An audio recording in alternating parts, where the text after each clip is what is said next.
So Sarah and Mike, oh my gosh, why a brewery? How did that all begin? It was all me. It was all my brain.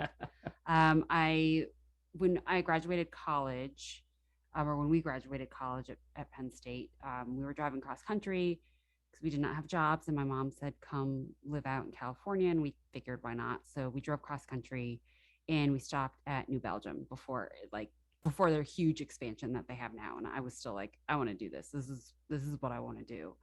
And he's like, do what? I don't understand. I'm like, this. I want to have all of this. Like, let's use our degrees we just got, like, continue on. It's like, fine. And then I started looking into brewery programs, and still it was just kind of like, let's use our degrees. And my mom kind of being like, do you really want to be in beer? And I was like, okay. Well, But what were your degrees in? I have my undergrad is telecommunications, and then my graduate is telecommunications, but with a focus in contemporary First Amendment theory. So, you know, not First Amendment theory, beer. yeah, I mean, exactly. Yeah, I can see the connection. exactly. Yeah. So, but I just continue to enjoy beer, and like there was one craft bar at Penn State, and it was called Zeno's, and they did like an around the world in 80 beers passport. So each they gave you like a paper passport, and each beer they kind of wrote it down, got a T-shirt, your name on the plaque on the wall in the bar. And so I, like, looking back now, I saw the passport. I'm like, I drank so many good beers and didn't even know it.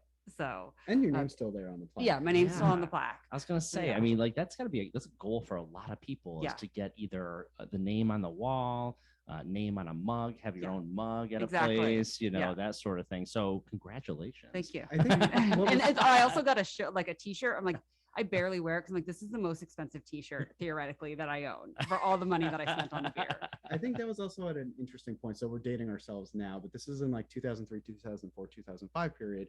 And it was right before the American craft beer industry kind of blew up. And so this was a bar where it was still kind of focused on imported beer. And I think, like, for a previous generation, good beer meant getting it from England or Germany or Belgium. And there wasn't as much of respect, I think, for the American beer scene, save for maybe like Stone or Sierra Nevada. And so when we went to New Belgium, it was still pretty small at that time. It hadn't blown up. And, when we continued on to California, we went to like Stone Brewery, which was like a tiny little place in Escondido at the time. And now, well, they've now since kind of rescinded, but like they were huge at one point as well. And so, I think that was the other thing was when Sarah wanted to get into it, there like wasn't like if in 2012 you're like, I want to get into craft beer, people were like, okay, cool, yeah, like that's a whole industry. I think in 2005 people were still like, what? Yeah. Like, it just wasn't a thing as much at that point. I think people realize that it really wasn't that long ago that Right. craft beer was just not a thing. Right. Right. It was just not a thing. It was like maybe like Sam Adams was cool. Exactly. Yeah. Yeah, you had like ooh. Sierra Nevada, which didn't have huge distribution. So when you could get it on the East Coast, it was cool. I mean, Dogfish Head, yeah, there were a handful kind of doing it right and doing it big enough at the time, but Especially, wasn't I think it was slower to get to the East Coast. It really started kind of out west. The hops are grown in Pacific Northwest, and then some of the really big breweries at that time were all out there. So yeah, we always say how at Penn State we drank a lot of beer, just not a lot of good beer. And so I think when it was time to step up from like Yingling that we would get, Yingling was like the fancy beer. Well, Yeah, that was our- Yingling is the official like beer of Pennsylvania. Right, So, exactly. isn't that? And so we drank that a lot, too much, and then toward the end of college we started getting into it more. And and then I think, yeah, like you said, when we drove cross country, that was when it became almost like a lifestyle of like, okay, we want to seek out new beers, new breweries, and that was where it started growing. yeah, like everywhere we went, it was kind of, we're not foodies, so it was just like, where's a brewery? Where can we go? And then I started traveling a lot. Then we eventually moved to New York City, and I started traveling a lot for work internationally. And while it was fun, I mean, it's really lonely to be like gone for a week at a time, different time zones, different countries where you don't necessarily speak the language. So I would always just go to a pub or a brewery or a bar and find, like, people can speak the language of beer. So that's where I always felt comfortable. And then that's where I absolutely fell in love with pub ales, all the London breweries. And I try to make it a US thing. I try, like, I actually won an award, a home brewing award for my pub ale I'm gonna try and make it work, but English beers it's are the hill hard. that Sarah Yeah, will die yeah. on no matter So, what. And so she's won me over. What's funny though is while Sarah was traveling for work, I was actually the one who started brewing first. So I got like one of those 1 gallon kits, and it was just I had no intention of starting a brewery. It was really just to keep myself occupied. I just was like, I'd like to make my own beer. I had some friends at work that made their own beer. I thought it was kind of cool. It's kind of impossible in a New York City apartment, even when you do have heat and hot water and gas, which we'll get into later. But so I made my little 1 gallon kits, and like sometimes they came out great, and I was like, this is awesome. And sometimes they came out terribly, and I'm like, why the hell did that not come out right? And I didn't really know what I was doing, and so I was like, okay, I like the novelty of making my own beer periodically. But later on, and this goes back about kind of like how the name Hot Plate came to be, but later on when Sarah got into it and started brewing with me, it was very clear very early on that she really understood how to design recipes and how to make beers that were really interesting. And coming for me from the homebrew community, we would always roll our eyes and people would like be like, oh, I'm going to start a brewery. And I actually worked on the side at a homebrew shop in Brooklyn. Yeah. And I could tell you how many people come through, never brewed a beer before in their life, and declare that they're going to like make 1 5-gallon recipe and then start a brewery. And I mean, it's a thing. People really were doing it. And I was just like, the world does not need one more brewery. But yeah, Sarah came home one day and declared, we should do this. Yeah, we were, I was part of, I think, the only book club I've ever joined. But it's really just drinking, I believe, because we would meet at this beer hall called DSK in Brooklyn. And it was like our first meeting with the group. And it was just, we're chatting and everybody's going around the table like, if you could do anything right now, what would you do? And I'm like, open a brewery. And then I marched through the door after many liters of beer and was like, we're opening a brewery. And he's like, okay. so I started taking classes and got really into it. And it was very intimidating at first, but I mean, so it is interesting because it is this situation where, yeah, that's the cool thing to do. Oh, okay, I'm gonna do a brewery. I'm gonna do a microbrew and start that business. Because how is that not the coolest thing in the world, right? And you guys are doing it for real. But how does that begin? Like, how? I think people have a decent sense, but there may be people who have no idea how beer is made. So what does that look like? How do you make that first brew? And you said you were testing it, but like what literally are the ingredients, Mike, that you got to start with and kind of go from there? Yeah. So what's funny is when you start with one of these like pre-made kits, they kind of try to make it fail safe so that like you can't mess it up too badly. And so what happens is, and we learned a lot more we've been brewing, I think almost 9 years for me, or 8 years for me. And so when you start with one of these kits, basically they give you this little bag of grains and you're like, okay, great. Like I'm making beer. And you realize like that is just to like give it some color and give it a little bit of flavor. But all of the alcohol is actually coming from what's called extract. And a lot of people, when they start brewing at home, they brew with malt extract because that's what gives it all the sugars. So you like bring the water up to a certain temperature and then just add. It just looks like a big blop of syrup. Yeah, like, so that like a liter of syrup. It's either in the sort of like liquidy form or sometimes powder, depending on which kind of extract you get. So what you end up doing is you steep these grains like a tea, basically, and then you bring that up to a boil. And then once it hits a boil, then you add all this extract, and that's just all of the sugars that they got from. So when they make these extracts, they mash at huge quantities and then distill that down and give it to home brewers so that you can make beer yourself. And so you boil these sugars like you normally would. You add hops depending on what kind of recipe you're making, like you normally would. And you put in your packet of yeast at the right temperatures, and they give you kind of the step-by-step process. So if you follow it and you do pretty well with sticking to certain temperatures, in 2 weeks, you'll have a beer and you get to be really proud of yourself. But like I said, one of the downsides is you don't necessarily know, well, why is it at this temperature? What temperature ranges are acceptable? What if I pitch these too hot? What if I pitch it too cold? Why did this come out so badly? Why does it taste like paper? Like you have all these different questions of like why it didn't come out correctly. And then you realize there is a whole other version of brewing, which is called all grain. And that's where you actually take the malt itself and you actually like have that sit in the water.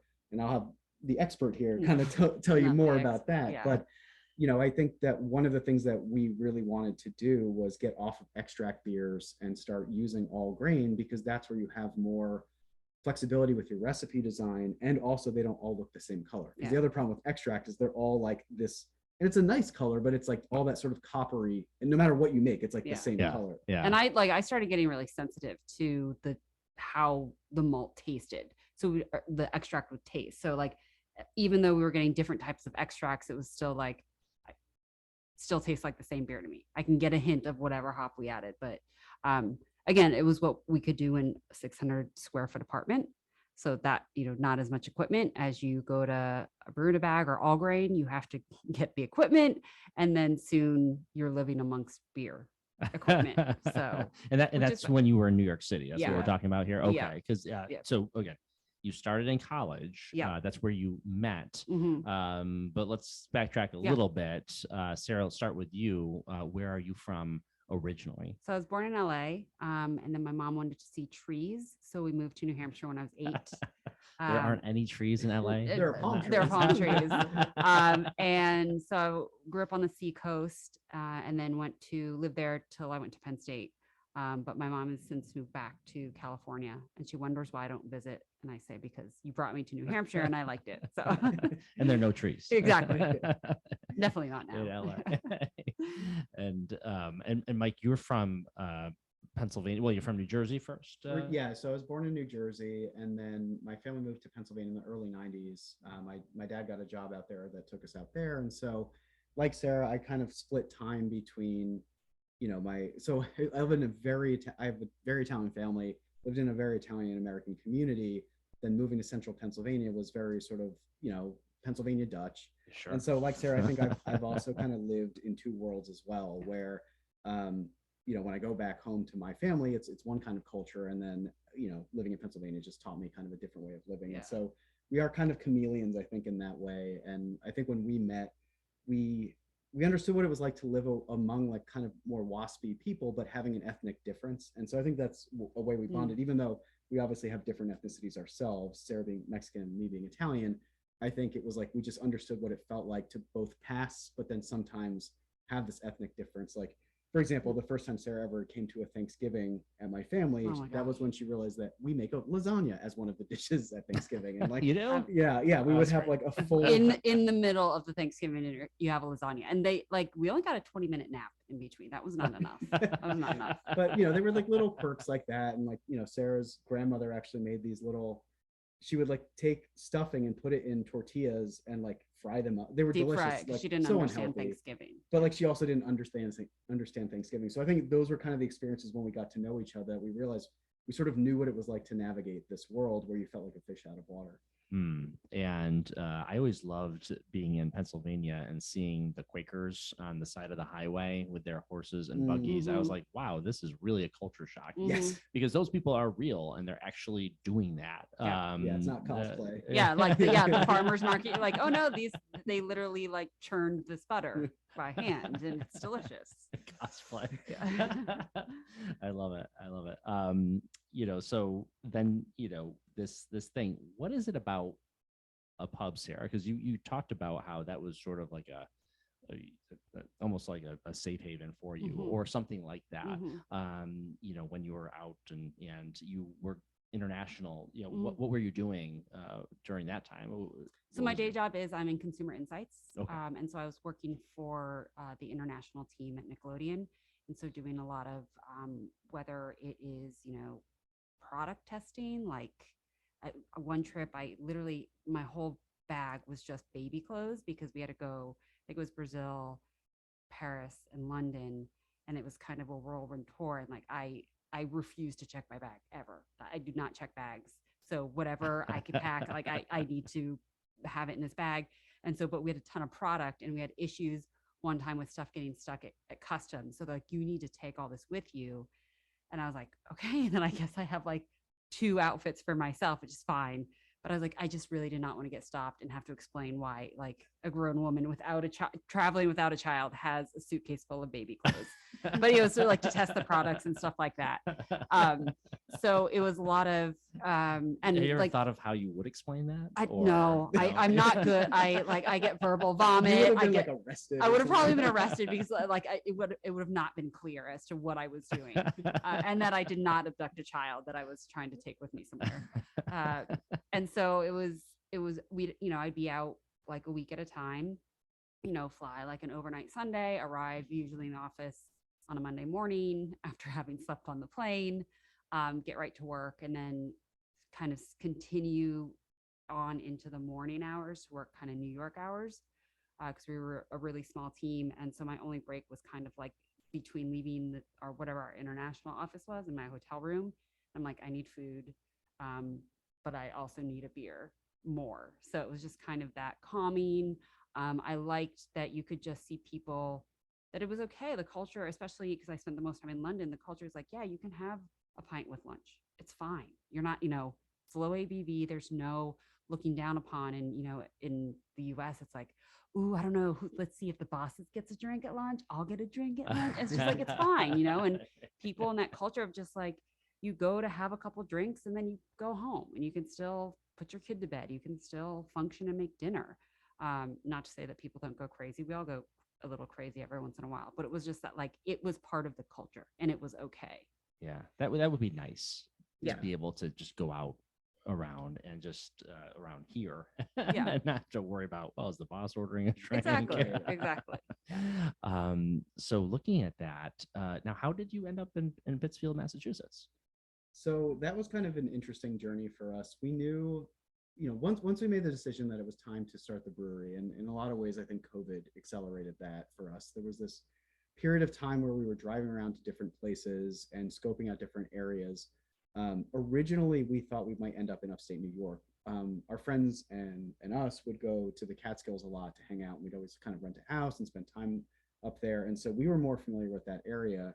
But when we were kind of looking at the Catskills, one of the biggest knocks against it, as beautiful as it is, as much fun as we had, those towns are really disparate, and there's just not the kind of population density or the culture that we would be leaving behind if we left Brooklyn. And so we were like, okay, I don't know that we could actually live here full time. Not to mention there's an awesome brewery called Westkill, and then Woodstock Brewery has like one of the best locations because it's right next to Phoenicia Diner. And so we like looked at the lay of the land and we're like, I don't know, like this is kind of like already taken, and it just didn't feel promising. And so I had been coming to the Berkshires for a couple of years because one of my writing mentors teaches at Williams. And so I was doing some writing workshops at a barn in Hancock that had been converted to like an Airbnb type place. And so we would do writing workshops every August. And so when I was coming up through here, I'm like, well, the Berkshires have the same kind of geography. It has the same kind of, look and feel that we really like about upstate New York, but wow, there's like Williams right there. And there are all these museums and concerts, music going on. And we looked at kind of the fact that we could see ourselves in a place where there were still things to do. And especially because like we're a childless couple. So moving to a new place that wasn't going to be a city was kind of intimidating because we didn't have that sort of built-in networking of like, oh, well, our kids go to school together, play sports together. So it was like, we needed to go to a place where there were things to do. And so we started really looking at the Berkshires more seriously. And then we just did kind of like a quantitative analysis of like, okay, of all the breweries like per capita in the area, what counties are underserved? And Berkshire County came up as one of them because I think this is probably dated now a couple of years, but when we were looking, it was like there were about 220 breweries in all of Massachusetts at the time, maybe 2 or 3 years ago, and only 5 of them, as you probably know, are in Berkshire County. So this was from just a quantitative analysis, like an underserved market. And so our first call is actually to One Berkshire, and this was in, I think, November of 2020. And we said to them like, hey, we're thinking about coming. It seems like this was an area that could use some more breweries. And when you look at the demographics, they fit squarely into like, what does that craft brewery, consumer look like? And it was like all that data checked out. And they were like really enthusiastic about it. So we started poking around, and, we saw some properties in other towns. I won't, name names, but we were looking at places. We started getting really serious about it. And we got connected to our attorneys and our accountant, who are both based in Pittsfield. And we hadn't really looked at anywhere in Pittsfield yet. And they were like, why aren't you looking here? And we're like, we don't really have have a good reason. Like we just were like, oh, okay, well, we're poking around. Like we were familiar with Bright Ideas because we had gone to Bright Ideas one time when we were in Vermont. We dipped down to North Adams, and so we were familiar with that. And we had spent more time in the Great Barrington area, so we knew of Big Elm, but we just hadn't spent a lot of time in Central Berkshires. And it was kind of like when we came to Pittsfield, like, how did we not like end up here? Because we really fell in love with North Street. And I know, I've learned enough about the history, and I've learned about, the challenges with GE leaving, and, and I don't want to make light of it. I understand that it's been challenging, but we just see so much potential and upside with downtown Pittsfield. And we're like, this is like what we wanted. It's this classic like Main Street America, and putting a brewery on the corner there just seemed really awesome. And it also seemed like a place where we would want to live ourselves. So on a day when we're closed, we're not gonna have a ton of free time, but it's like getting to a hiking trail, getting to a lake, getting out in nature is like 5 minutes, not an hour and a half drive, the way it used to be for us. So as we were thinking about making this life change, it was like both personally and professionally, we felt like this was an opportunity to kind of fill in a hole in the market. And so what's been nice is we've almost lived in the Berkshires for almost a year now. And everyone we meet has just been super enthusiastic and really excited about all of this. And so it really just felt like, we're not open yet. So obviously it remains to be seen, but just the way that people are responding to it, that it really was the right choice and the place that needed something like this. And we had the chance also to talk to Christine Bump from Big Elm, who used to have the Brewworks down where Tito's is now. And she was really enthusiastic about Pittsfield as well. And she was, saying that they really loved being here, and, they just didn't want to do the restaurant anymore, but when they were here, they were successful and it was popular. And so it was nice to like hear an endorsement from someone in the industry that like, yes, this will work, this concept will work. Just because sometimes you do meet some pessimistic people about, something going downtown. And so there's been, I would say, on balance, way more optimism than there has been pessimism, though we've been met with a little bit of both. And I think also part of the decision was when we were looking, we knew that we could not just like buy a plot of land and build our dream brewery. That was not in the budget whatsoever. So that was also, understanding like, okay, well, we need a building. Well, what kind of building do we need? What do we have? Because we looked at some places like, oh, this is great. Oh, but there's no sprinkler system. So you have to add in a whole sprinkler. It's like, well, that's a huge amount of money. Like we could just for sprinkler system. So we had to kind of look at what we could afford, just like when you're shopping for a home. Of course. But also I had to remember that like we will be leaving our day jobs. And so, you're like, oh, I'm stuck in an office. Oh, I hate, it's like, oh, my fluorescent lights they bother me so much. So it's like, we have to remember we're going to be there like a lot of the time, most of the day, we will be living there. So we have to find a place that we want to go to that's light enough, airy enough, not just our brewery, but it's going to be our home, because we also want to make it feel like home for other people. So that was also a tough decision because we had to get rid of some of the things that like, I would have loved to have a huge outdoor space. But again, that outdoor space would usually come with a ton of land and kind of a rickety building that we would have to update. So, yeah. I mean, the good thing is, if you're in downtown, it's not too far of a walk to get to the sort of light and airy, a little, as opposed to some other downtowns. There is a greenery available a short walk away in a lot of the area. So Mike, what is you have a day job? I do. Yeah. So now my career has taken weird turns, probably the entire time, sometimes intentionally, sometimes not. So right now I'm the director of municipal sales for a sustainability company that is trying to increase like waste diversion and recycling and stuff like that. And previous to that, I worked for a startup that was basically a loyalty program for recycling, and we got acquired, and I stayed on with this company. Previous to that, I worked primarily in marketing. I started in cable television. We actually had the same first job. And then I moved over to retail marketing for the first half of my career, and then switched into sustainability. So also not from the beer industry. My background my degrees are in English. I was a creative writer, or still am a creative writer. And I do a lot of the marketing and branding for us. So in a lot of ways, what's exciting for me is that we're like a very gender inverted team. When you see husband and wife breweries, it's like oftentimes, not all the time, oftentimes you'll see like the guy's like the brewer and like the woman's like running the business, and like we're completely flipped. Sarah is the brewer and she designs the recipes and she knows how to work the equipment. I am not mechanically inclined. I should not be working the machinery. I do pretty pictures and make things sound nice. Yeah. But like, and so we have a good balance there. So, for me, it's like my background's helped, I think, in rounding out what we're doing as a business. But like I said, early on when I was doing those 1 gallon kits, it was clear that I am a much better consumer and appreciator of craft beer culture. I like writing about it, I like telling our story. But I think, the designing the recipe and doing the actual work is very much more aligned with Sarah's. Yeah, I mean, skill set. because I don't know, many people who have tasted your beer yet, right? So I don't, but I mean, I'm sure you do. But the story is a big deal. And so I noticed you because of Instagram posts, and I was seeing the content you were putting out there.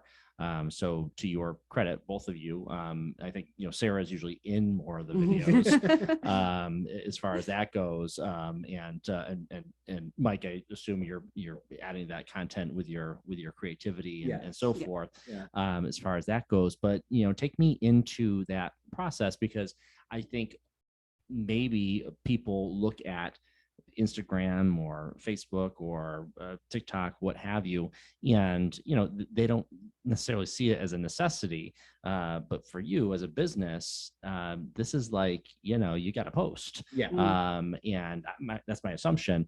And so that's a big part of what you're doing right now, because you're developing that story right now before this officially opens.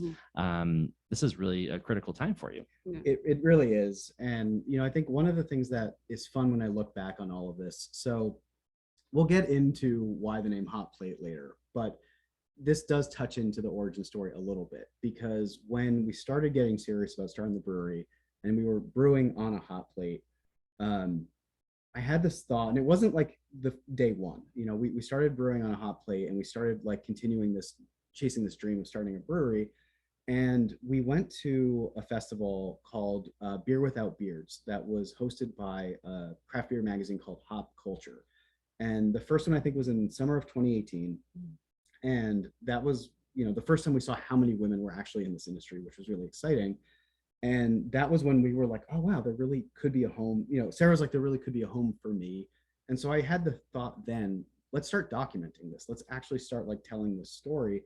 And so I remember like our first ever post, which was around that same time in August of 2018, it said something along the lines of like, we're going for it. We have no idea what this is even about. I think to your earlier question, like, what is it to start a brewery? We had no idea in 2018. We were like, I knew that Sarah was onto something. She had written some really cool recipes. She was starting to really understand like what she liked and didn't like as a brewer. She was starting to really kind of find her voice, so to speak, as a brewer. And so I was like, well, let's start just capturing this story.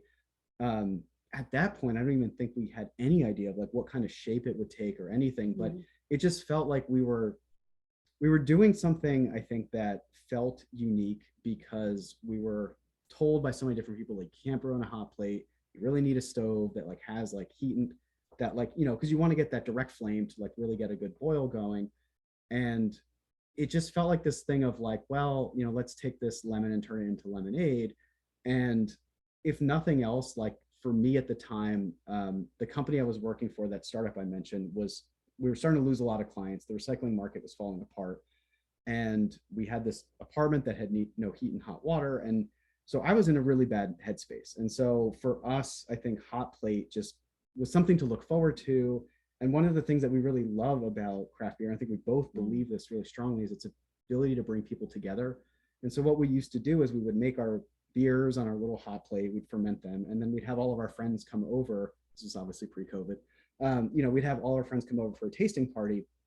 And like that activity of like, you brew, you wait for 2 weeks, you ferment, or you bottle conditioned it. We weren't kegging at the time. So it's really kind of a 3-week process, start to finish. But on week 3, we get to have all of our friends over. And for that period of time, we could take our minds off of really difficult living situation.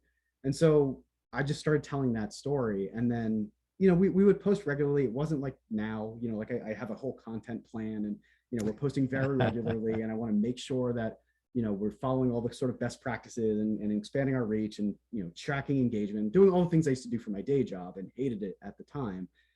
Both of us are not kind of personally on this stuff. We left these platforms years ago, But, Hot Plate was kind of a journey for us. And then I'd say probably a year and a half ago, it started becoming like realer to us. So around the same time that we started looking at properties in the Berkshires, talking to people, we had a friend who probably, if it wasn't for him, I don't even know if we would have gone down this road. But we made this one beer that was a jalapeno pale ale. And he was just like, this is the most incredible beer I've ever had. If you guys ever went commercial, like I would back you guys. And like, this was, I don't know, 2018, 2019.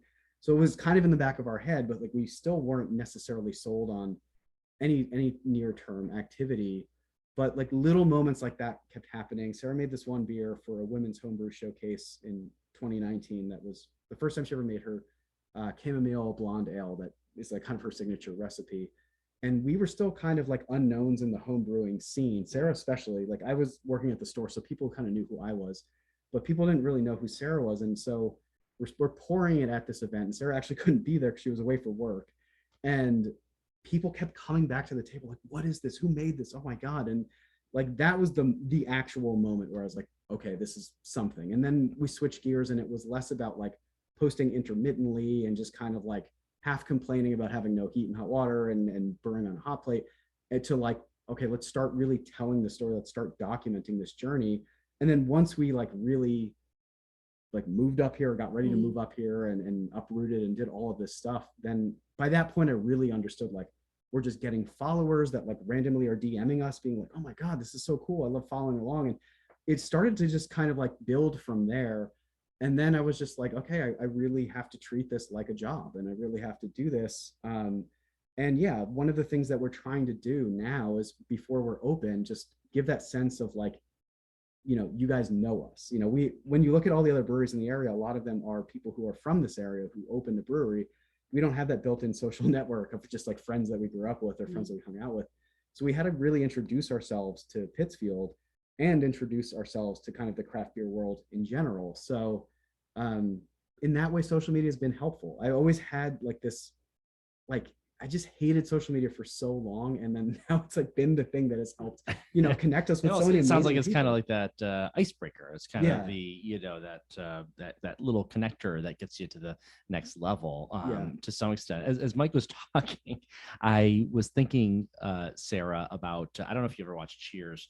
But I think there was this episode where Woody was making this drink, and he was trying to make this perfect drink. I don't know, and he was completely screwing it up, and then finally he made one, and Norm and Cliff and so they're like, oh my God, this is amazing, this is the best drink in the world, what is it? And of course he didn't know what he actually put in it after all that. So I'm thinking, like, when you're going through this process, like, how do you track this? Because it's like, oh, a little bit of this, a little bit of that, and like, it's got to be a very methodical. Yeah, because I come from one of my grandmothers was an amazing baker, and my other grandmother was an amazing cook.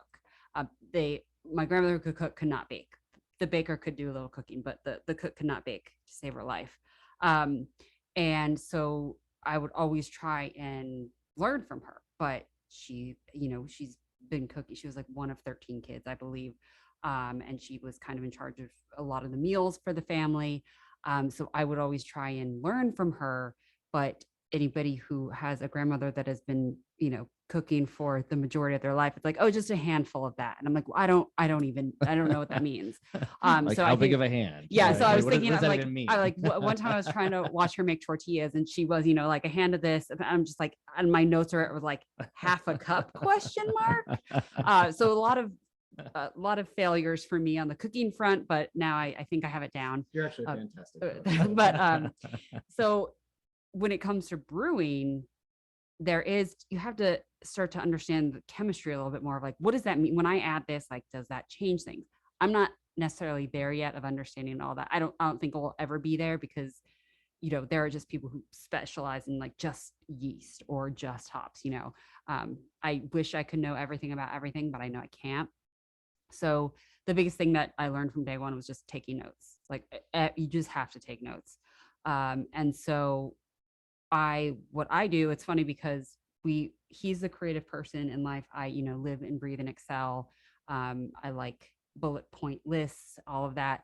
But when it comes to brewing, we are the exact opposite. He is the what they call the German purity laws, Reinheitsgebot, which is kind of what? yeah. Yeah. These are What is this? yeah, we have to pause just to talk about this for a second, because there's something called the Reinheitsgebot, and it literally is a German law that all beer must be made with only 4 ingredients: water, malt, hops, and yeast.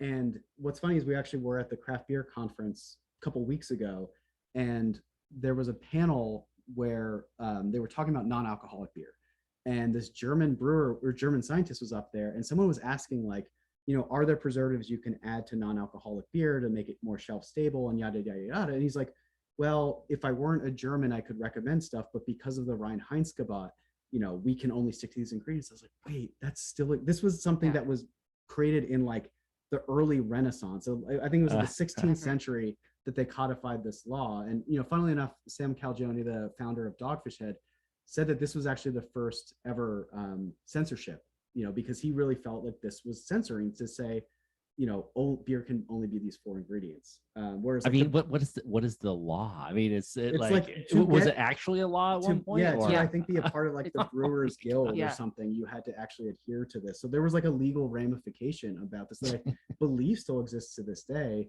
On the flip side, Belgians are like, hey, if it tastes good, it is good. That's like their credo. And so Sarah definitely comes more from that. Yeah. So I like adding things, when we were starting to work on recipes together, and then afterwards you're just kind of like, you do the recipes.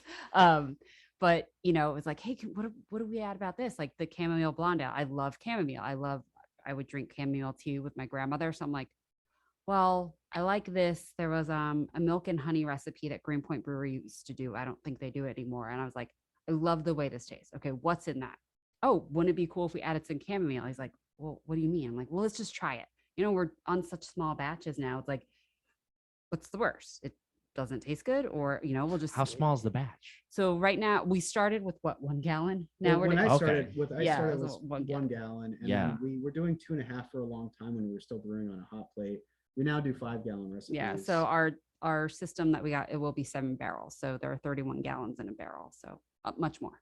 A lot more. But when you're dealing with 1 gallon at a time, you can kind of play with that. Yeah. But then once you get to 31 gallons, well, you got to kind of know what you're doing. You don't want to waste anything. Yeah. So like I try and add stuff in that I think is interesting, or if I'll if there's a beer I really like and I'm like, okay, what is that grain bill? What are the ingredients? What do I feel is missing from it? What would I add to it? And does that come from an adjunct? So an adjunct is anything that's not fermentable. So like adding chamomile or jalapeno in our pale ale. Does that come from that? Does it come from using a different hop? Does it come from adding a grain? Like, where can it come from versus just like dumping something in and being like, I want it to taste like grapefruit, so I'm going to add grapefruit. It's like, well, you can get grapefruit from yeast. You can get grapefruit from the hop. So just starting to play around with that and understand that a little more is fun. And I think a lot of the early days for us, when we were really finding our way as a brewery and having a point of view, I think those were points of contention. Because, for example, the chamomile blonde ale, Sarah adds lactose to it. And like the German purist in me is just like, why are you adding lactose? Like, you can get the mouthfeel by adding more oats, or, there are other ways that you can soften this up. But you felt really, really strongly about this. And I think because in the early days, it wasn't clear to us that like, okay, Sarah's the brewer and I'm, handling the creative. It was just sort of like, we're brewing together. We're sometimes fighting over what we want the beers to be or how we want them to come out. And yeah, it is funny looking back how strict I was about sticking to the 4 main ingredients, because eventually when you won me over, I saw the creativity at play of like really understanding like, okay, how do we do our twist on this beer? How do we do our expression of what we think this beer should be? And, the way we design recipes now, it's very much like, and this sounds very sort of esoteric, but we try to really make this multi-sensory experience. And that's where, again, the social media platform has helped, where, Sarah will tell me like, this is what I want this to be. This is what's sort of inspiring me with this beer. And then I'll put together kind of what that playlist is. I'll write the little recap of the story. We'll name it based on something that we feel is like thematically linked to what the beer is itself. And so we really try to create this whole context for someone. Because one of the things we haven't actually talked about is one of our missions is to really expand the focus of what craft beer is and who it can be for. one of the things that was excited when we were talking about kind of the early days of craft beer was it felt almost like punk rock of like just people just making these new beers and these new labels were popping up everywhere. And, I was definitely big on that sort of like initial IBU wars days where all these people were having these West Coast IPAs with like tons and tons of hops. And I didn't realize how much that blows out your palate, but at the time it was just so cool because it was so different from like a Bud Light, and so it felt really interesting. And over time, one of our only disappointments with seeing how everything's sort of like been so codified and static for the last couple of years of like, it's New England IPAs and it's like beer bros is a whole thing. And like, there's this whole like beer bros. Yeah. Mhm. What are beer bros? Do you want to talk about beer bros? I mean, it's your stereotypical, I don't know, men with beards. But no, that very much, a lot of the machismo, they go in, they're thrown down, they want the high ABV, kind of doesn't matter what they're getting, or they're, following the latest, they had to go wait in line for some brewery here, very trendy, and it's interesting. I always find that whole part of the culture interesting because I mean, in the end of it, you're sitting around talking about a recipe. Like you're talking about some, like the ingredients of a recipe. Like you would never, people make fun of like people get together for cooking clubs and do that. It's like you're doing the same thing. You're not doing the cooking. You're just doing the partaking of the end product. Fermented soup. Yeah. So and it's very much like, just. I think what it is that so is the beer bro a traditionalist kind of, or like into the microbrews, but there's a certain, are they closer to the German model, or like, I would say what's the they follow. So these days, New England IPAs still kind of dominate the market, and I think what we've talked a lot about this, we think a lot about this because it's not that we don't want to seat at the table for them, but there's been this thing that's happened over the last several years where like craft beer has become for some people like an identity, and it's become like a whole lifestyle, and they are people who are chasing trends. It reminds me, like, so I was really pretentious when I was younger about like indie rock bands, pre Spotify, and it has that same kind of thing of like, and you really identify with it so much that you and then you kind of get defensive in a way, or that sort of thing. So that's so interesting because in craft brewery, you would think, okay, there's a lot of freedom here. Right. We're anti-establishment. We're not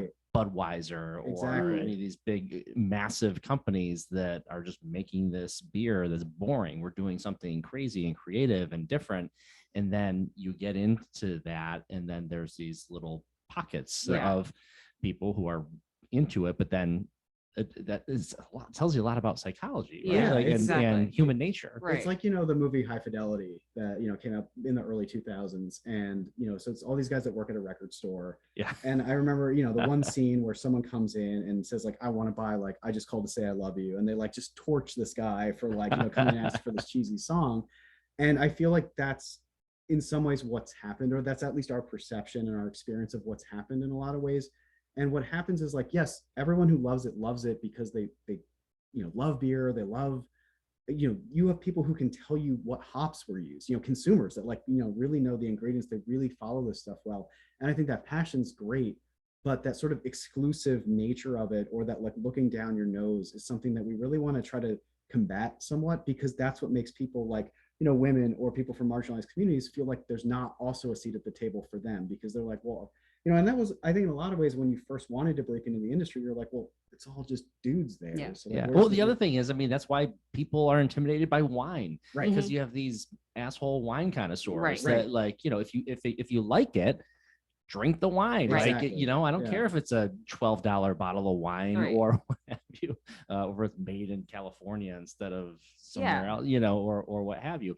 Like, and the best advice I ever got about beer, because I never considered myself a beer connoisseur, but I drink beer, I drink wine, is if you like it, then it's good. Yes. I mean, that's always been sort of my staple. And I wish more people would just kind of go with that, because I think that would maybe lead to more creativity, as opposed to this sort of, oh, well, we have to, please these, the nerds or something. Right. I don't know. Right. And that's why we want to have kind of a whole spectrum of a product, like, because we often get the question like, oh, what are you gonna, what's going to be your thing? And I'm like, beer. That's going to be our thing.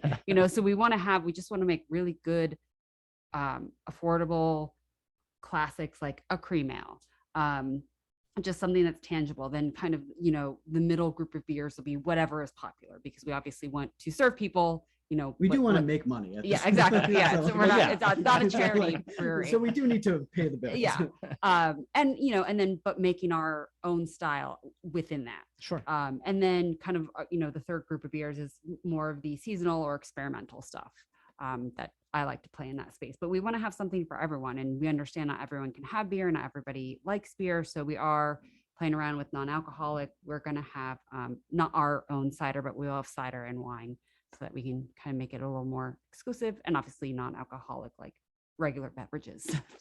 So let's talk about the business plan, business model, not too deep into the weeds, but looking at it. Okay, so you're making beer. Yep. Yeah. I presume people will be able to go to a location and maybe get beer, but then there's a whole other side, maybe distribution, working with local businesses, maybe expanding out. What is the thought process in how this business is going to operate? We kind of have had to make some decisions about how we wanted to start out based on the laws of the Commonwealth of Massachusetts. Interesting. You can have a brew pub license or a farmer's license. If you have a farmer's license, you can only serve your beer at your location. You cannot serve other spirits, wine, whatever. But you can self-distribute. If you have a brew pub license, you serve your own stuff, but you can also serve other people's beer, other people's wine, other beverages, but you have to go through the 3-tier distribution system, which is built to not be friendly to the 3-tier distribution system. Yes. Tell me about the 3-tier distribution system in Massachusetts. I think I kind of get a sense of where this is going, but break it down. I'm sure a lot of people have no idea what this is. Yes. And honestly, I don't. But I mean, I've heard enough tertiary about it that I get a sense. But tell me about this. So the 3-tiered system, I think, is actually a federal thing, not just Massachusetts, but.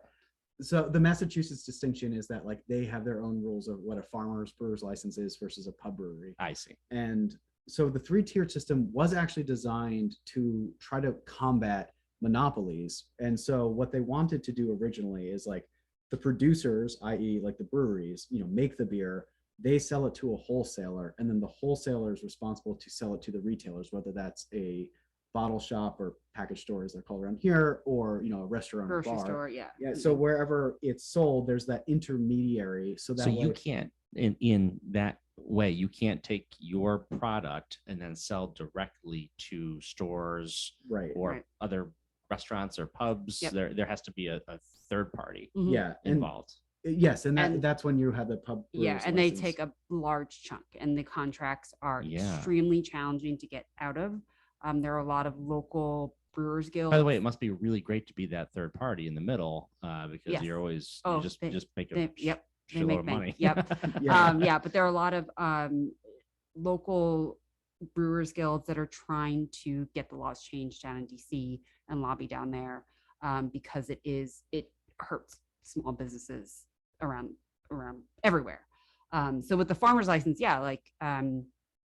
you can go, like, I could take a keg if, I don't know, Thistle and Mirth wanted a keg of our beer. I'd be like, here you go. It's this much money, give it to me. But we can't do that with a pub brewer's license. And the reason why we decided what we decided was, like, and like Sarah was saying, like, as the brewery started taking shape, and we're like, okay, here's the location that we're eyeing. Here's kind of how that would all work. One of the things we really got serious about was the fact that, because we're going to be in downtown Pittsfield on the corner of North and School Street. And we felt that this is a place where professionals, it's near all the attorneys' offices and banks and City Hall. And so people coming after work might want to come with their friends. But, if we had a farmer's license and couldn't, say, have wine or cider, then you might lose some business there, because maybe someone in the group has a gluten intolerance, or they just prefer wine or cider instead of beer. And so we didn't want to lose that kind of business, because we felt that right now there just still is a shortage of the number of places to go out in downtown. And so we felt like it was really important to have something for everyone. And so we wrestled with it for a while, but then we ultimately decided that foregoing distribution in the short term will make us focus on taproom sales, allow us more flexibility in what we can offer in the taproom. And then once we can see which beers do sell, then we can place a bet on which we might want to distribute down the road, because we have, at least a couple of quarters worth of sales data, or probably more. I don't know that we necessarily have a date in mind of when we'd like to switch into a distribution model, but we do know that we want to, especially Sarah coming from a research background, not only do we like data, but as Sarah was saying, she kind of alluded to this fact, she worked in the consumer product space for a long time. So even though it wasn't beer, it was like Nickelodeon versus Disney to get their products on the shelves in Target, and just understanding the shelf space wars that shelf wars are just out of control. And so it's like, as a startup that has no brand equity, on day one, you don't want to be in that situation where you're fighting for shelf space. So maybe we're on the truck, but we're like way at the bottom of the shelf, out of sight, and it's just sitting there. Like, they just take your product from point A to point B. They don't market it for you. They don't fight for shelf space. And it's also, it's something where you lose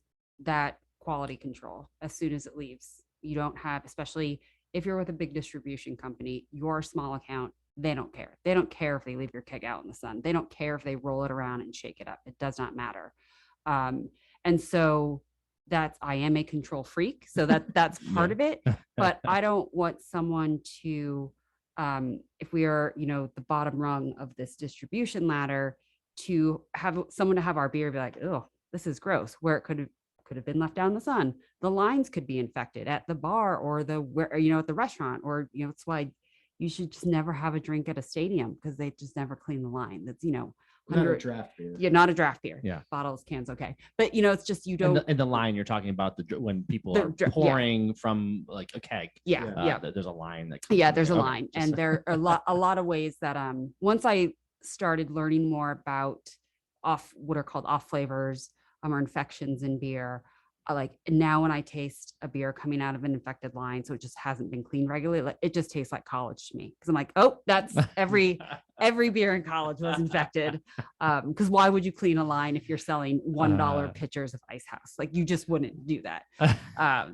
So that's the other thing, is that I will have to learn to give up some of that control. It's like, I'm sitting in the bar, I'm listening to some ska. Exactly. Some cake. Exactly. And I can taste the beer. Oh, feels like college. Feels just like college. Yeah.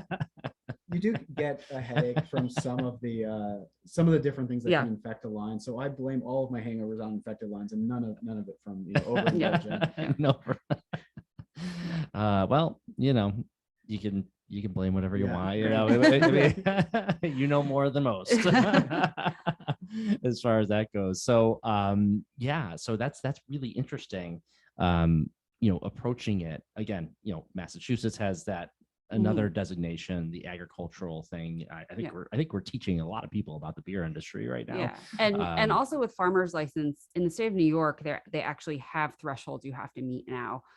They were upping it a certain percent per year. It might be at 100% now, that 100% of your ingredients, when possible, have to come from that state to be a New York State farmers brewery. In Massachusetts, I don't believe they've set up those thresholds yet, but rumor has it they will start getting to that. But I think part of it is, New York State, I think, had a little bit of a jump on their hop production. And I think that's why they were able to step up those requirements. One fun fact is, pre-prohibition, New York State actually was the kind of epicenter of hops that were grown in the United States. And then after prohibition, kind of moved to the Pacific Northwest. The Pacific Northwest is obviously an ideal climate for growing hops, but in the early days, New York used to be a big part of it. And then they some sort of blight. I think there was a blight as well. Yeah. There was just like the perfect storm of things. Yeah. There were all this lore. And so they switched over that farmland from hops to other materials. But yeah, it's funny because we're such nerds. And so when we really got into the beer world, you realize how much beer kind of tells the story of a culture, in a lot of ways. It's very obvious in Germany or Belgium or something like that, or even England, where, the pub culture is a big part of it. But even in the United States, one of the things that's really funny is when you look at pre-prohibition breweries and like the number of breweries per town or per capita, and all the breweries that were in the country, there's this really interesting U curve that existed where in like the 19th century, every town had a brewery because they had no refrigeration. And so there were all these like, German immigrants and, European immigrants who opened up breweries to serve their community. I mean, in Brooklyn, in the early days, it was, the 19th century, it was like every corner just had a brewery. We're now kind of all the way full circle back to like every town having a because what brewery. was the pure height of, say, where just it was only only Budweiser, Right. Miller, Right. and Coors, maybe, I don't know. I'm just, of course there's Schlitz and Mhm. Genesee and all those wonderful, Pabst Blue Ribbon, Right. and but now those Pabst is cool now, I guess. I don't know. But anyhow, there was probably the height of that. Maybe that was like in the 80s and early 90s where it just like totally hit, and then finally the microbrews started happening. Right. And we were talking before, it's like at some point early on it was like, oh, Sam Adams was the cool hip new beer, and now it's been around for what, like something like 30 years or something at least, at this point. What's interesting about that too, and this is another sort of fun fact that I'm sure most listeners don't necessarily know, and something we learned several years ago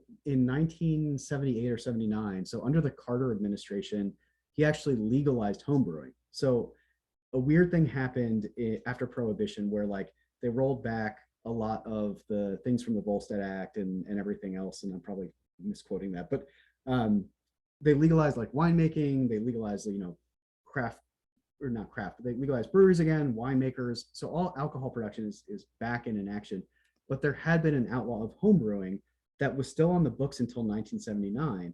And so the Carter administration legalized this. And so there's actually a direct correlation between that legalization and the craft beer boom. And why this was an immature market for all those years is because there were a handful of families that maybe still had a beer recipe. And so at the time, pre-1979, you would have people buying like malt and hops. And it's just like, oh, but you're not making beer with that, are you? And so there was sort of like an underground, but it was very, very small. And I think just a few years ago, like Alabama or Arkansas, they finally were able to outlaw this or get rid of this law. So like just a few years ago, home brewing became legal in one of those states. Well, I can imagine that kind of policy could then lead to, because where does everybody start experimenting? They're experimenting in their homes, but if they can't even do that legally, then that takes away a lot of that experimentation that may lead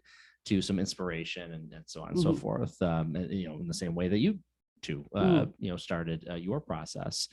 So yeah, there you go. Good job, Jimmy Carter. Don't tell me he wasn't a great president. He changed everything. Oh my God. Geez. So now, Sarah, with you have gotten some attention in the industry, from this inclusion, diversity standpoint, with your ethnic background. And that's really important in this industry. And I think that's why, we talked about it earlier, why you're getting some attention for this. So tell me about that. Tell me about this industry and diversity, and why you're pretty special in this industry. I am fiercely independent. I've always, much to the chagrin of my family, I've always been extremely independent and stubborn, and never really understood why I couldn't do something. In elementary school, when I wanted to play basketball with the boys at recess, I didn't understand why I couldn't. Just let me play. And so, I've always looked at that and be like, well, I just want to, which sometimes when we are trying to craft a story around a beer and I'm like, I just want to add this. He's like, but why? Well, just do it. And he's like, I need the story. I'm like, but this is how I feel today. So for me, I've always just been like, well, I want to do this. So let me figure out how to do it. But moving from LA to New Hampshire when I was so young, I went from my whole entire, both sides of my family was there, to New Hampshire where we didn't know anyone. And we, moved at the end of summer and I tan very easily. And so we were a very dark complexion in a very white town. Yeah, I was going to say Exeter, New Hampshire. Yes. Hampton, New Hampshire. They are not the pinnacle of diversity there. Exactly. So it was very challenging because I didn't see myself a lot. And again, I was just like, well, okay, this is who I am. You get what you get. And so I didn't really understand that I lived in two different worlds until I went off to college. And I went to join a Latina sorority. And I felt so out of place there, because I had kind of grown up as a Mexican in New Hampshire. And I didn't come from the same type of backgrounds that these people did. My dad was part of that generation, same with Mike's dad, that they did not speak their native language. They spoke English, they had to assimilate, and that's what it was. So they didn't teach their children. So I could understand Spanish because my grandmother would always speak it to me, and my family, but I cannot speak it that well back, even though I took it in high school. I should, but so it was challenging because, I went to go join the sorority thinking I'd find my Latina home. And I just felt so out of place. I didn't speak Spanish. I didn't look like them. What was that like? It was, because you're in your mind, you're like, oh, finally, yes. I'm, maybe I'm surrounded with people who are like me in this way. Mhm. And then all of a sudden, what was that like? I mean, it was kind of like going back and visiting my dad's family. They live in the Valley, and they are, it's funny. They call my sister Weta, which is like white girl. And my nephew he's like a blonde looking surfer guy. So, he hangs out with all my dad's cousins, and it's very different. And so it kind of felt like going back to that, but I didn't have that familiarity that they were family. I was just like, this is very strange. And, I was in the middle of Pennsylvania. I did not know that culture at all. And so it was just, again, I was like, okay, well, I am who I am. And it's only been, I'd say, I don't know how, in the past few years that I have been able to say, I am, a Latina. It's okay that I don't speak Spanish the way that other people can. Do I wish I did? Yes.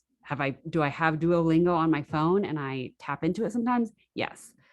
But the language doesn't make me who I am. I still have lived this experience, and I've lived a very interesting experience because my mom's side is English and Polish. And so, she speaks Polish, and I'm like, that's bananas town, and it's just like having these different cultures come together, has always been interesting to me. And then again, I always played sports all my life. I played tough. Like I would get down. My knees and elbows were always bruised in basketball because I would hit the floor. And so it really took to just because that's not my experience doesn't mean this is not who I am. And then looking at the craft beer industry, just not seeing myself anywhere. And, besides being a beer tender or, being we saw this all the time in college, like the beer rep girls who come to the bars and give you free drinks and t-shirts and stuff and are barely wearing anything. And it's just like, no, that we can do other stuff too. I think we were also was that like the woman's role in the industry at that point? And I mean, and if you go to Instagram, that still kind of looks like that's what it is. So there are beer influencers now that are very there are some there's some women on there that they love beer, they care about beer, and then there are some women that it's truly they're clearly paid sponsors basically, and it's just showing off body parts and holding up a beer, and it almost has nothing to do with beer except that there's a beer in their hand. And that's something that I think a lot of women in the industry are trying to grapple with. But what I was going to say is that I think one of the things that was interesting too is we were very fortunate that when you went seeking a community in the craft beer world, there were a lot of women in New York City, and it was probably as diverse as almost any other community. I'm sure, in pockets of, LA and other cities, there's probably more diversity, but it gave us a false sense of how rare it was for Sarah to be not only just a Mexican-American female brewer, but to be a brewery owner. And adding that last level really does make a difference because, and again, this is something we actually learned because people were telling us how rare it was. Because again, I was just like, this is who I am. This is what I do. When we started out, we weren't like, okay, let's lead with this whole like Latina empowerment message. It was like, hey, we're this couple that like started making beer together, and we want to start this brewery. And one of the things, like Sarah was saying, is she's just herself, and so we didn't think about it in terms of a label. But one of the things that I think was interesting, so Sarah went to the Pink Boots conference. Pink Boots is an organization of women in fermented beverages. And I remember like she was just texting me as the conference was going on, and she attended this one panel that was about Black, Indigenous women of color in the industry. And they broke down just even on an ethnic level of like the percentage of brewery owners, and it's like 80% white, and then you break it down, and it was only 2.2% were of any kind of Latin descent. And then when you break it down further of like, okay, so only 2.2% of all brewery owners are Latin in the United States, and an even smaller of them are women, you started realizing like Sarah's kind of a unicorn. And so that it made sense when people were just Googling like, Latina brewers, like Sarah's popping up because like, there are just so few people, right. and we've been able to connect with like a lot of people. If you want to give some shout outs right now, but some other people that you connect with, there's like Lifting Lucy's. Yeah, Lifting Lucy's a great organization to kind of get, again, all minorities, all underrepresented groups. And I think to me, also the inclusion part of it is ability, learning ability, hearing, sight, all of that. But then also because I'm coming into this, as a second career. And so being inclusive, like, look, I don't know what I'm doing. Can you teach me? And a lot of times I understand now that I will be a brewery owner, like, yeah, insurance is not just going to let you walk in and like, hey, volunteer for the day. I get that. But just being like, hey, can I just sit with you for an hour and talk to you about how you come up with a recipe? And looking at the people who would give me that time of day versus not. And so just being inclusive of, you don't know this, but I can teach you this, or you do know this. Let's take that up a notch and really grow the community, because there are a lot of people, especially women, who come into this later in their lives because we never saw ourselves there. We didn't know we could do it. And then there are also a lot of women who are getting in from the ground up, especially since craft beer is so accessible now. And it's like, awesome. We're all going to kick ass, when we can all kind of be at the top of the food chain someday. Yeah. Yeah. That's awesome. I mean, that's tremendous. And I'm really excited for the two of you. Now, when it comes down to it, how long have you been together, the two of you? So we, last week or 2 weeks ago, we celebrated 20 years that we've been together since we started dating in college. And then next week is our 15th wedding anniversary. So congratulations. Thank you. We've been together for a really long time. Yeah. We had a small college, so we actually cohabitated my senior year in college. So we've been living together for a ridiculously long amount of time. So when you live together, that's a big deal, because you have to adjust and be able to do that. And that's great because you want to make sure that you can live together, right, before you really make that commitment. But then at what point did you start working together? What was this project really the first time you were actually sort of working together formally in your relationship? Actually not. Funnily enough, not. Yeah. We actually, what else did you do together? We met in our college job. We worked at the student bookstore, and that's how we met, because we were both working there. And we knew each other for a year before we started dating. So we got to know each other. And then we went to California, and then we ended up working at a place called the Outdoor Channel, which I think is Outdoor Channel now. I don't know. Yeah, they dropped but that was like, I was doing research and he was doing marketing, but it was our first professional jobs really, but they were together. And then it was funny. So we moved out to California, and like Sarah mentioned earlier, for those of you who are still listening, we went out there without jobs. And in my grand plan, I had this degree in English, and my big plan was to write the great American novel, and that was going to be my way of contributing to our relationship. It didn't work out that way. So I was just looking for jobs, and I didn't really know what to do with an English degree. And so I found an ad in the paper. This sounds so antiquated, but for a role advertising for a copywriter. And I was like, I don't even know what a copywriter is, but it has writer in the name, so I can probably do it.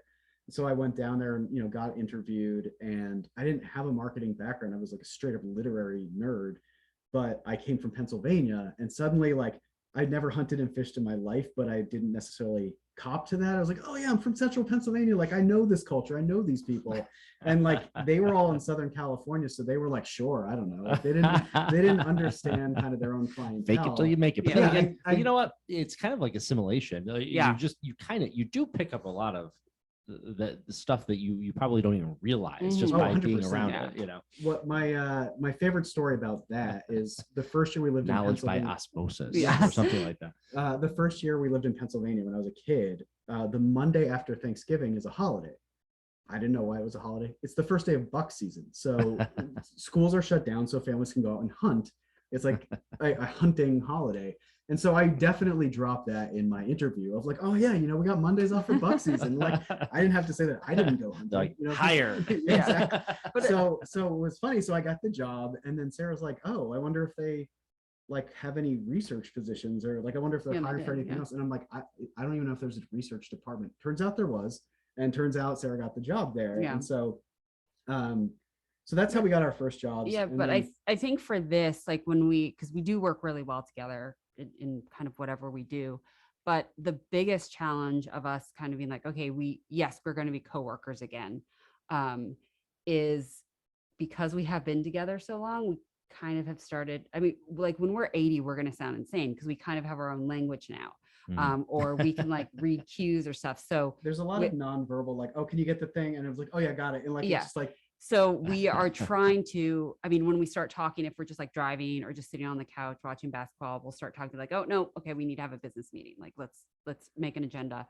But our biggest challenge right now is on brew days, we're trying to be like, okay, what's our SOP? So, the procedure, what's it going to be? Okay, let's both look over the recipe. Okay, when I need the thing, I have to ask for the hydrometer. I have to ask, because I'm like, when we have other people, we can't just be like point and wave my finger over at like a whole table of instruments. Yeah. So we are having to kind of step back a little bit and learn a different way of well, communicating. that said, we also haven't been coworkers for a long Yeah. time. And I think what's interesting is you develop work styles. And, for example, like Sarah's really good at building in times to take breaks and take time to herself. She was always good at this. Pre-COVID, when we were not all working from home, you would like get up from your desk and like intentionally go for a walk or do something. And I was always just sort of like slavishly devoted to like, no, I've got to be here, like burn the midnight oil, or at least pretending to be, even on days when I wasn't. Right, because that's the And- thing when you're actually doing that, Yeah. or you're not really effective, you're not as efficient as it may seem Right. that way, because there's a lot of this and that Yeah. that goes And so as opposed to the nice fresh walk. Exactly. You're Exactly. refreshed. Yeah. You Yeah. come back, and Yeah. then you're ready to roll again. Yeah. So So we're learning, I think, those kinds of styles, and I'm learning to be a better coworker in that way. be more like Uh, Sarah. To be No. more like Is that what no, you're and it saying? really is. It As really is. everyone should be. It really is useful.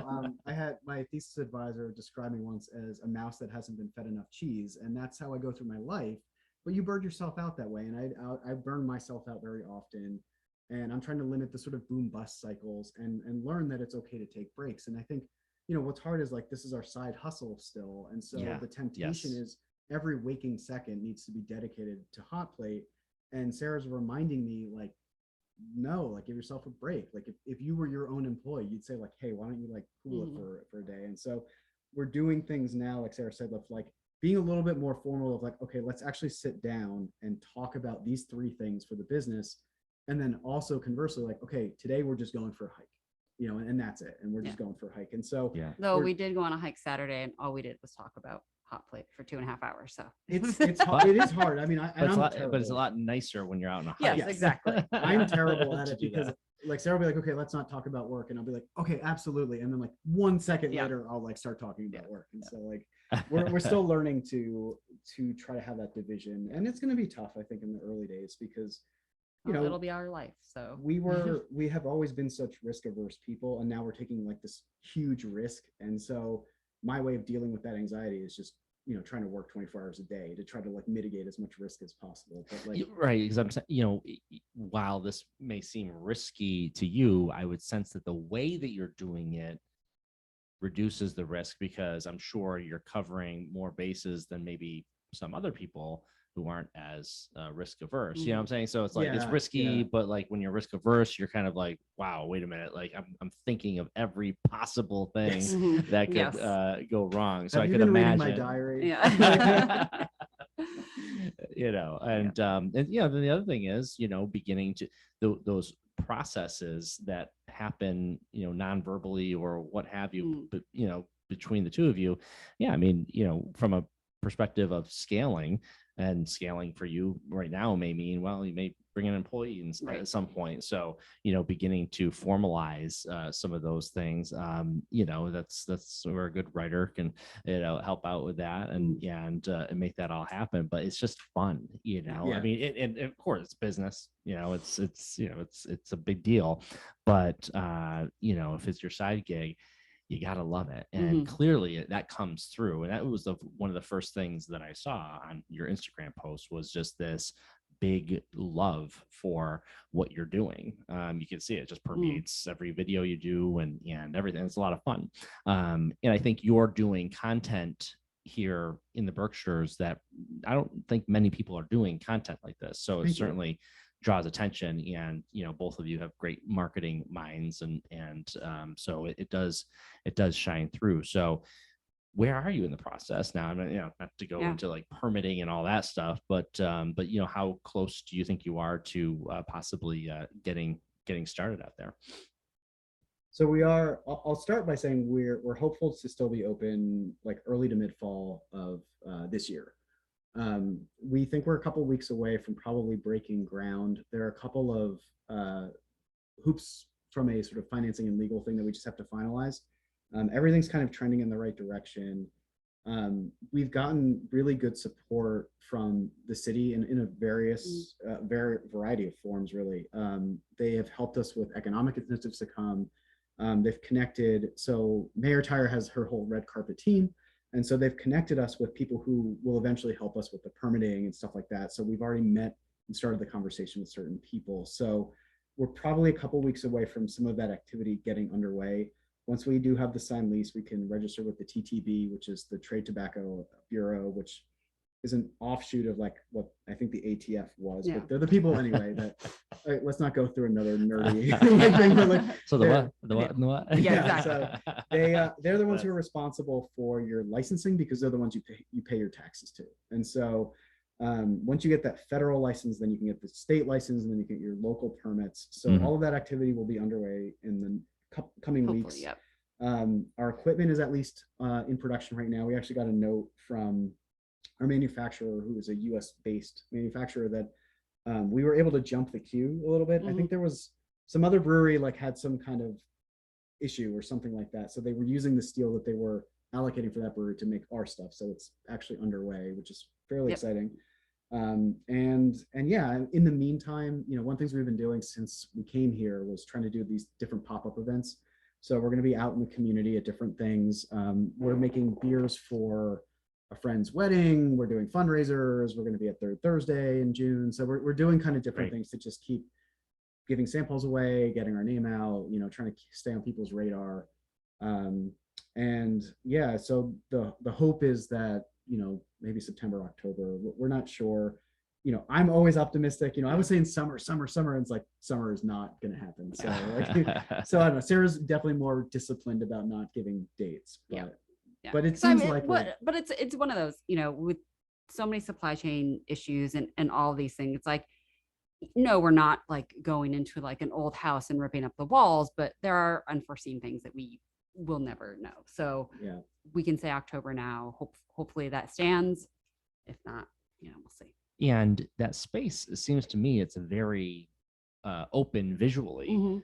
So, you know, in my mind, I can imagine this machinery and, you know, beer being brewed and this kind of, you know, that sort of thing. So that's pretty cool. And I remember, because you mentioned Christine Bump and Brewworks, that was really cool, because in that restaurant, you know, there was sort of a glass area that, and then on the other side was the brewery stuff, and it really did look cool.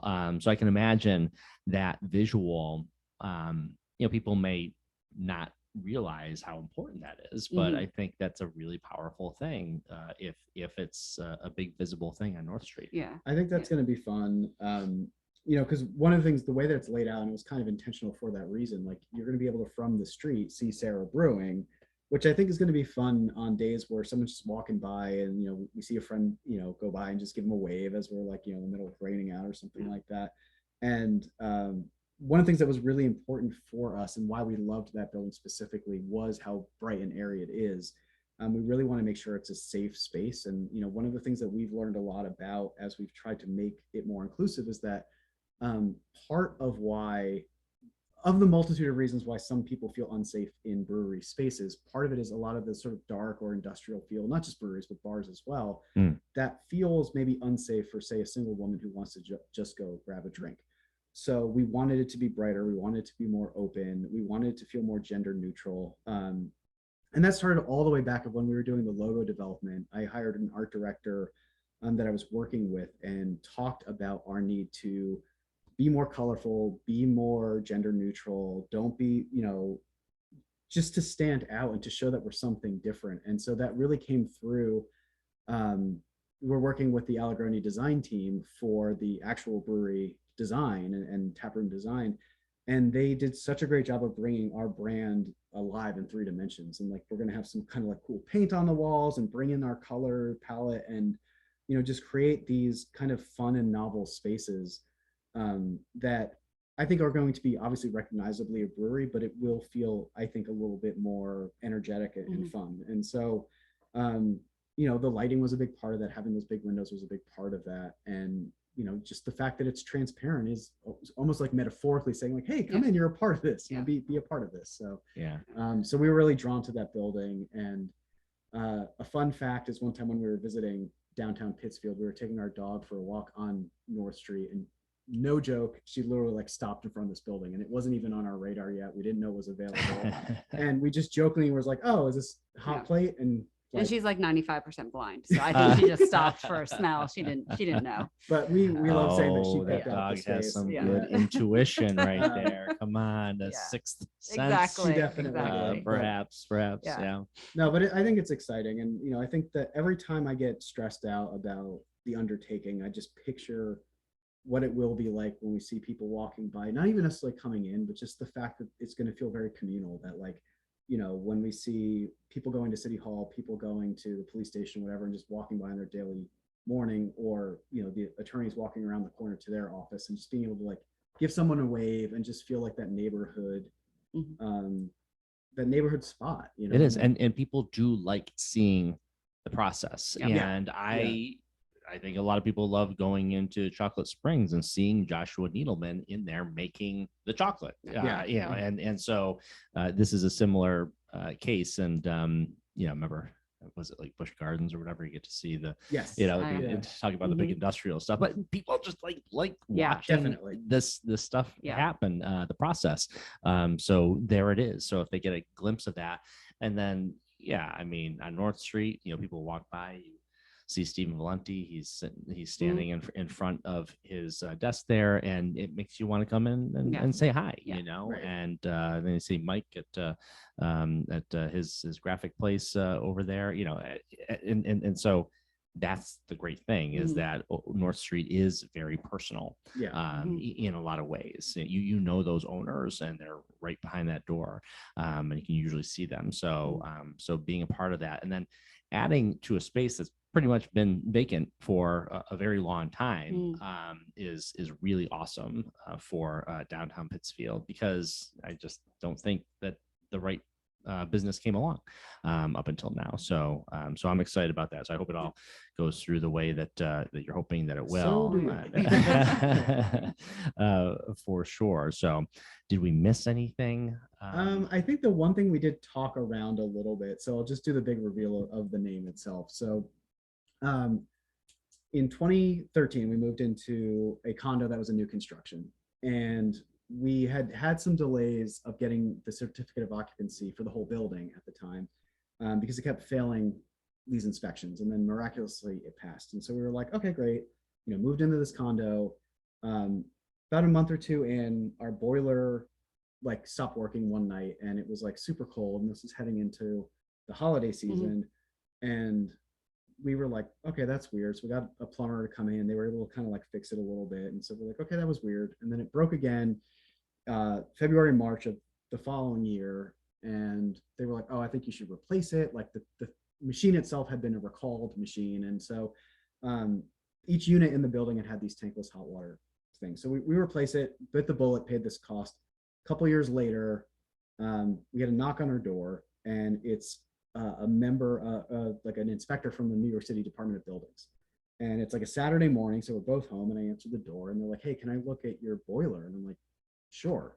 They flashed the badge through the peephole, so I'm like, I don't want to look at your boiler. Yeah, and I was like, oh, okay. And so I let them in, and they look at the boiler, and they're like, is this where you get your heat and hot water? And we're like, yeah, this is, what we've had since we moved in. Like, we're the first owners of this unit. It's been this way. Like, we replaced the boiler itself, but this was kind of always our source of heat and hot water. And they're like, well, this is illegal. And we're like, that's news to us. Like, this is what was given to us when we closed on the condo. And so a month later, we got slapped with not just us, the building got slapped with a violation, a class 1 violation from the city. So for months, we were like going to these hearings to be like, this is what was in our offering plan. This is what we all bought. If this is illegal, how did we get a certificate of occupancy? The city basically didn't want to cop to the fact that some weird thing had happened. I'm not going to allege bribery. I'm definitely not alleging bribery. But something had happened. And so we got a certificate of occupancy when we shouldn't have. And so we couldn't figure out what to do about this. And then August of 2017, this National Grid, who was our gas provider, showed up one day and just cut off the gas to the whole building, and unannounced, like just came up one day and did it. And so I called National Talk about Grid. Injury to insult. Yeah. Or insult to injury. And so I called National Grid because I was a board member of our condo. So I called National Grid and was like, what the hell's going on? And they're like, the city told us to do it. So I called the Department of Buildings, and they're like, you have a class 1 violation. Like, you are in an unsafe unit. We had to cut the gas off for fear of like an explosion or something like that. And, I got into it with the guy and basically walked him through the whole thing of how did we even get approved in the first place. And he didn't like what I was insinuating. And so he hung up on me. And so for years, so we lawyered up and like went to battle with the developer, who was still under warranty for providing, boilers that were up to code. The guy declared bankruptcy in the middle. And so anyway, very long story short, we lived for more than 3 years without heat, hot water, and a functioning stove. You gotta be kidding me. No, it's straight up. Are you kidding me? No. And so we were like showering at the gym, and it was your condo. So you owned it. We owned it. it. The condo. It wasn't like you're just gonna be like, I'm not Right. gonna pay the rent this First month. homeowners, we Yeah. were so happy and then so unhappy. So what happened was, this was It almost makes you never want to buy a home Yeah. again. yes. Somehow we did again. You but, did. You did. So what happened was, during this time period was when we started thinking about getting more serious about beer, and when Sarah was getting kind of antsy in her professional career and starting to really think about reclaiming this dream of craft beer. And so rather than give up on it a second time, we like went out and literally got a hot plate. And so we just started brewing on a hot plate.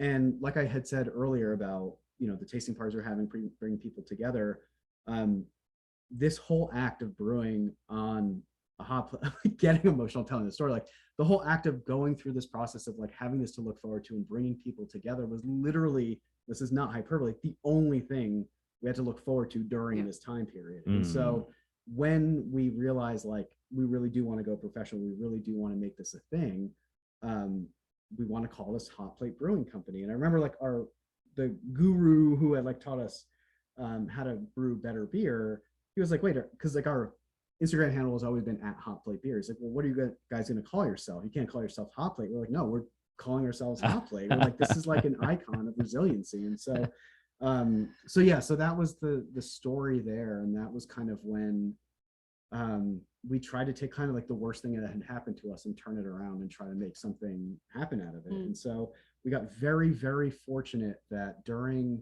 COVID, the real estate market was so insane that, no joke, we sold our condo without ever getting the heat and hot water. You never got the heat. No, we And you never sold the condo. The last time we took a shower in that place was August 16th, 2017. And we never showered in that place again. Yeah. So when COVID hit and the gyms shut down, we learned how to be really good at camp showers.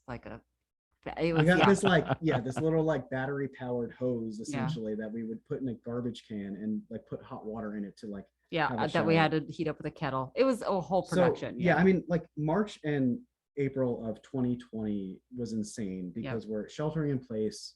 The city's completely shut down. All you hear are ambulances. We have no heat and hot water.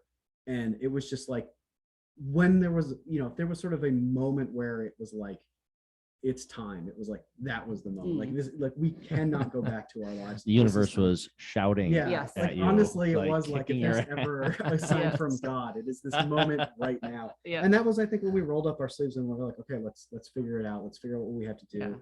Like I said, when we first were like, let's start a brewery, we had no idea what we were doing. So we all learned on the fly, called favors, brewery owners were super nice to us. Everyone around here has been super nice. We've joined pretty much every brewery for a brew day. People in the industry in general have been really great at like letting us join brew days. And so it's been great, but it really did start with just that sense of like, we just bottomed out in life. So we got to make a change. Well, sometimes that's a great place to be to start, I mean, it's no fun when you're right at that moment, but when you look, I guess when you look back, a lot of times it's like those really crappy moments that it's like, wow, that was the beginning of the next chapter. And you two are in it to win it together, and so you have each other, and that's pretty amazing. So a great partnership, a lot of love here, and I wish you two the very best, and I want to keep updating. Of course, I'll see you downtown. Yes. And I know you keep doing some tastings and other events, and you'll be at Third Thursday and the rest. So I absolutely wish you the best. Thank you so much. Thank you, Mike and Sarah. Welcome to the Berkshires. Thanks. And love seeing you. Thank you. We're happy to be here.